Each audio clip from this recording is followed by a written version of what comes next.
Welcome to the Mississauga Seed Library Launch, a day full of learning, creativity, and community connection. From gardening experts to eco-friendly exhibitors, the library came alive with resources to help you grow and connect with nature.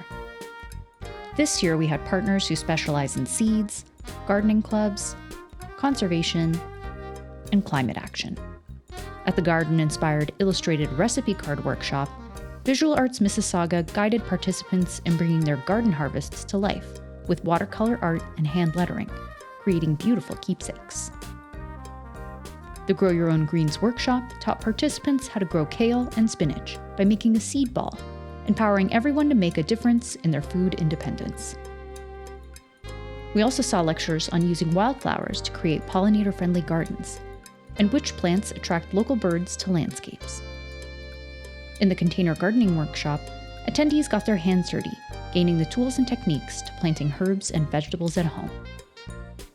We also asked some of our exhibitors and expert gardeners how they got their start in gardening. How did I discover my love of gardening? Well, I think it's just one of the things that a lot of people grow into.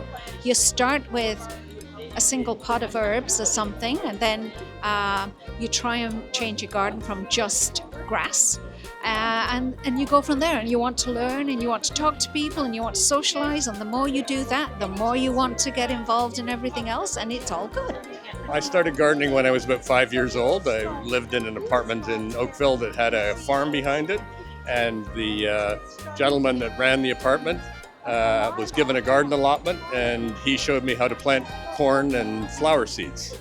So since then, it's been like a lifelong hobby.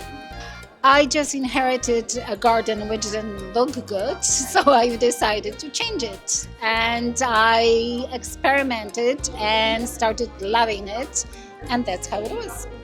And finally, they offer some great tips to beginner gardeners. Don't be afraid to try things, because you might try something that doesn't work out.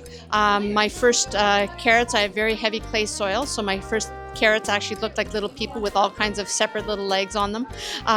So I don't grow carrots, but I grow chard, which loves the soil, and I grow kale, which loves the soil. And so over time you find what works and what doesn't. Start small. A lot of new gardeners think we're going to solve the world in 1 year, so they dig up a huge amount of the garden to plant vegetables, and then something goes wrong and they have too much work, they can't keep up with it, they get weeds, and it disheartens them. Start small. Start with a little patch of ground, get that down, get it so that you can manage it, and go from there. You could always make it bigger, but it's really hard to make it smaller. Probably to think about planting native plants where possible, so that they're hardier, they don't need as much watering, they're more resistant to diseases. So keeping that as a focus of your garden, and then you can fill in with non-native plants to sort of make the garden look whole through the whole season. Try it.